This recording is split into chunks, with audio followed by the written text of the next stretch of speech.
Hey guys, in this video I'll be listing my top 10 for the best Mr. Olympia debuts in bodybuilding history. This video is obviously going to be 100% objective and clearly the one and only correct list, so definitely don't leave your opinions down below.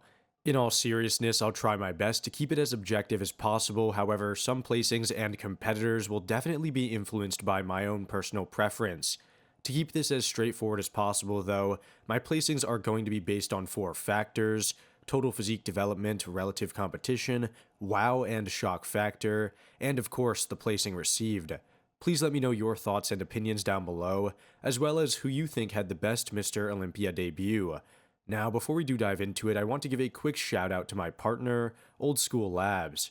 If you guys are interested in high quality supplements, such as the Blast Max pre-workout which made me lock in for leg day, you can use my code JakeUltimate or check out the link in the description down below. With that all being said, if you guys do enjoy these videos, a like and sub would be awesome, as it helps out the channel more than you think, and without any further ado, let's get into this video. Alright, starting off the list at number 10, we have Larry Scott's 1965 Olympia debut, a moment that will forever be cemented in bodybuilding history.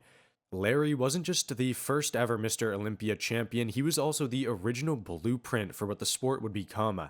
At a time when bodybuilding was still relatively new, he set a standard with his arm development which was so ahead of its time that even by today's standards, his biceps and forearms would be considered world class.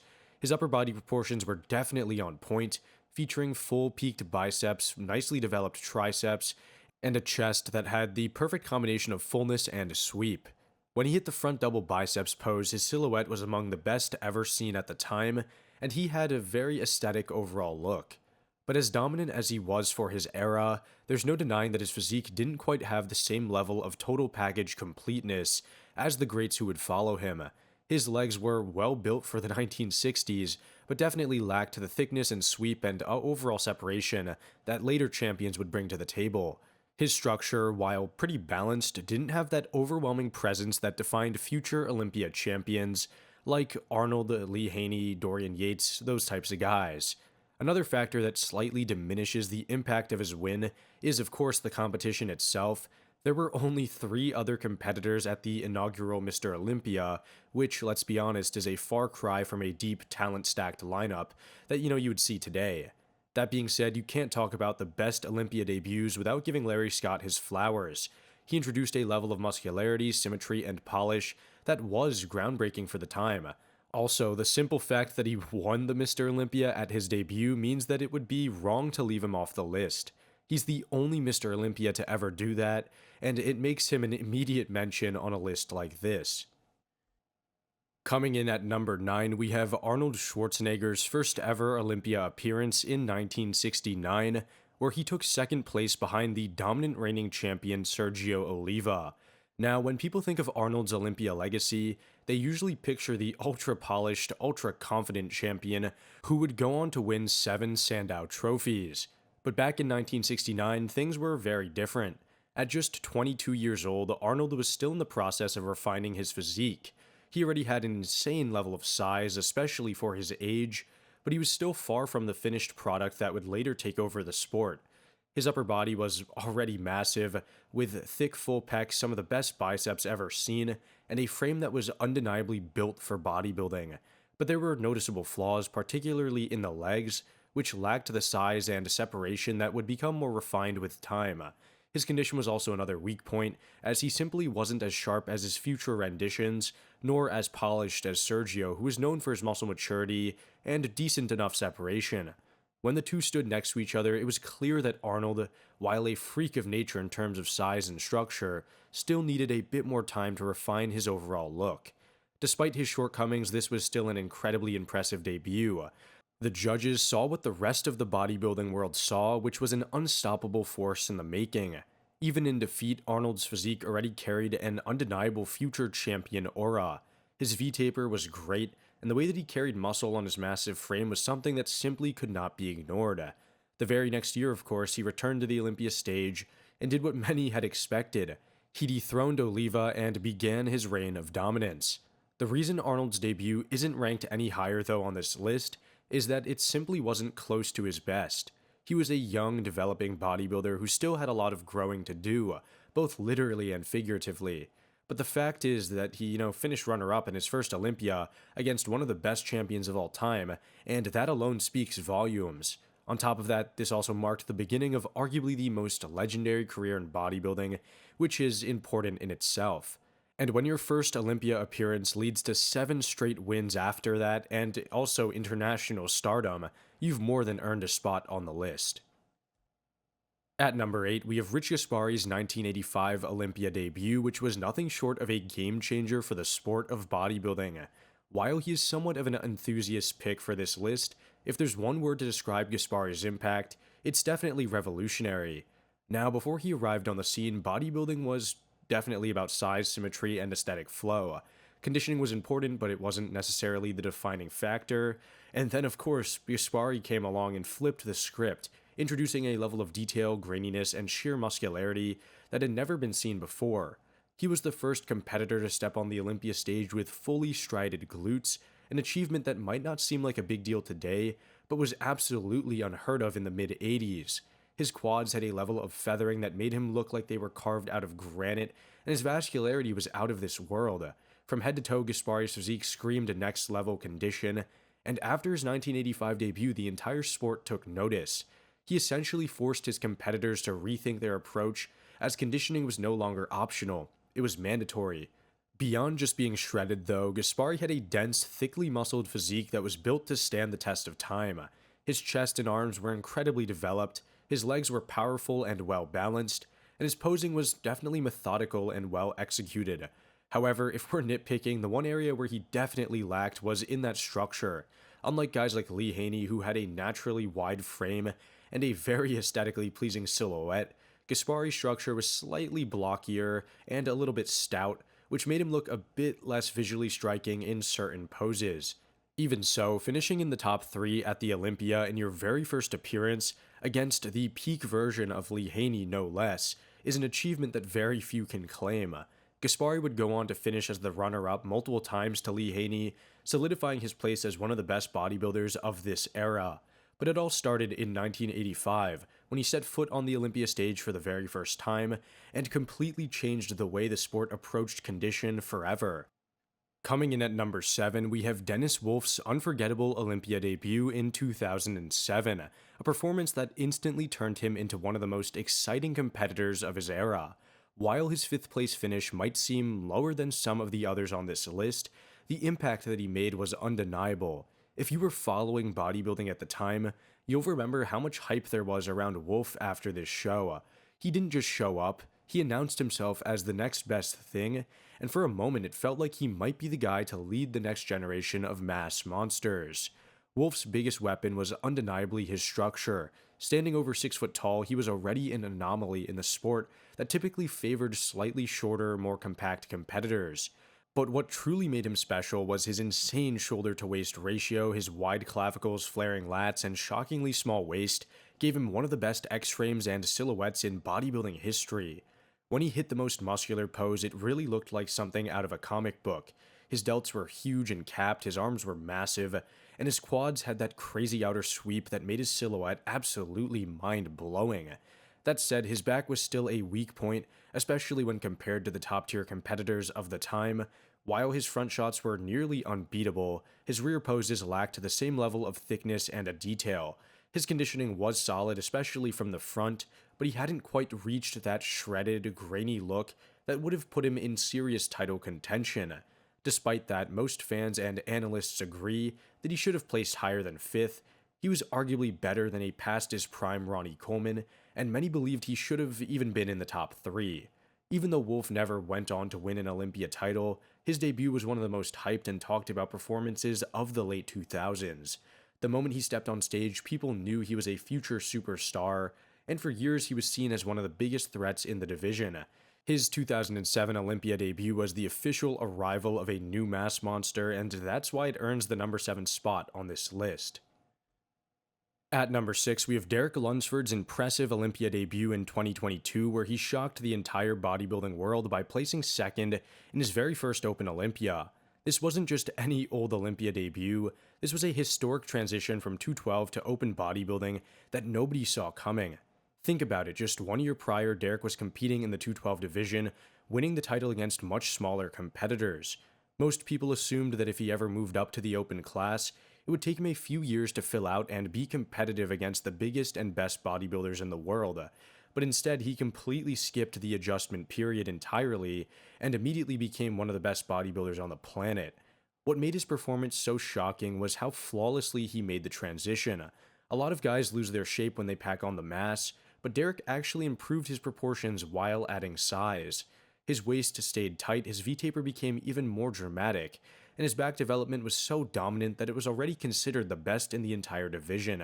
His front double pose almost looked like it was sculpted by CGI or Photoshop or something like that. His lats flared out insanely wide, his arms were full and round, and his quads had the deep separation and sweep of a veteran Olympia contender. Well, maybe not the quads, but you guys know what I mean. The craziest thing is that he almost won the entire thing. A lot of fans and experts do believe that Derek had a legitimate chance of beating Haney in 2022. And when you consider that he already defeated the Mr. Olympia, well, I guess the former Mr. Olympia, Big Ramy at that show, as well as arguably the best Nick Walker we have ever seen, in his first ever Olympia debut, I guess, in the open class, it makes this debut even more historic. Now, Derek's rapid rise is also something that we've never really seen before, and is a first in the sport, and given how quickly he's adapted to the open class, it seems like only a matter of time before he wins his second Sandow. His 2022 performance was not just a great Olympia debut, it was a statement to the entire bodybuilding world, one that completely changed the course of bodybuilding history. That's why he lands at number 6 on the list. At number 5, we have Lee Haney's 1983 Olympia debut, a historic moment that marked the arrival of one of the most dominant bodybuilders of all time. At just 23 years old, Haney stepped onto the Olympia stage for the first time and placed third behind Samir Banu and Mohamed Makoué, two seasoned veterans who already were well respected in the sport. But despite finishing behind them, everyone in the bodybuilding world could see that he was a future Mr. Olympia in the making. Even though this was his first Mr. Olympia, Haney's structure was simply unbelievable. He had a massive upper body with incredibly wide clavicles, making his V-taper one of the best ever seen. His shoulders were broad, his chest was thick and full, and his waist was tight, giving him a perfect silhouette from the front. His muscles were well refined, his posing was polished, and he carried himself with the confidence of someone who knew what he was doing. If there was one weak point though, it was definitely his limb development, which wasn't quite on the same level as some other areas. He could have had fuller arms and legs to match his ridiculously good structure and torso, which would have let him be a more serious threat to the title that year. Obviously, this meant that he still had some growing to do, and his muscle maturity wasn't at the point where he could dominate a lineup like in later years. That said, the foundation was already set. His proportions, his mass, and his overall balance were already superior to most competitors, and were arguably the best on that 1983 stage. All that said, the fact that he placed third in his first Olympia was huge. This wasn't just a good debut, it was the beginning of one of the most dominant reigns in bodybuilding history. 1 year later, he would return to the Olympia stage, of course, win that 1984 title, and then proceed to never lose again, winning 8 consecutive Sandow trophies and cementing himself as one of the greatest to ever do it. Looking back, his 1983 debut was really a preview of what was coming. It wasn't just a strong first showing, it was a clear warning to the bodybuilding world that a new era was on the horizon, and for that reason, his Olympia debut lands at number 5 on this list. At number 4, we have Dorian Yates' Olympia debut in 1991, a performance that didn't just signal the arrival of a new champion, it signaled the beginning of an entirely new era in bodybuilding. Before Dorian, the sport was still largely defined by aesthetic mass, with competitors like Lee Haney or Vince Taylor setting the new standard. But when Yates stepped on the Olympia stage for the first time, it was like seeing the future of bodybuilding materialize overnight. At 29 years old, Dorian was already a different breed of bodybuilder compared to what the sport had seen before. His muscle density was unreal, his physique had an almost granite-like appearance, something that was extremely rare and was hardly seen at this level before. To put it bluntly, his condition was absolutely next level, featuring grainy, dry, paper-thin skin that made every striation and muscle fiber pop. His back development was already on its way to becoming legendary, and even in his first Olympia appearance, his rear double biceps pose looked better than most, if not all, champions before him. His sheer mass was also another factor that set him apart. Unlike anyone before, Dorian had a large, powerful structure that still maintained balance and proportion. His chest, shoulders, and legs were stacked with dense, separated muscle, giving him an overall package that looked unstoppable. Even though Haney would come in with his best look yet and ultimately claim victory in his first Olympia appearance, it was clear that Dorian was next in line. Overall, the 1991 Olympia wasn't just a strong debut for Dorian, it was a passing of the torch. Everyone knew that as soon as Haney stepped away, Dorian was going to take over, and that is exactly what happened. The very next year, he would return and win his first ever Sandow, kicking off a reign that would change bodybuilding forever. His Olympia debut wasn't just a great first showing, it was the beginning of the Mass Monster era and the modern emphasis on condition, which is why it lands at 4th on the list. At number 3, we have Phil Heath's 2008 Olympia debut, which was one of the most shocking first appearances in modern bodybuilding history. Leading into the show, there were plenty of doubts about Phil. People thought he was too small, that he lacked the frame to be an Olympia contender, and that he had avoided competing at the Olympia in the past because he was afraid of being exposed. But when he finally stepped on that Olympia stage for the first time in 2008, he didn't just prove his doubters wrong, he shut them up permanently. What made this version of Phil so special, as well as every rendition after, was his 3D look. His muscle bellies were so round, so full, and very detailed that he barely looked real.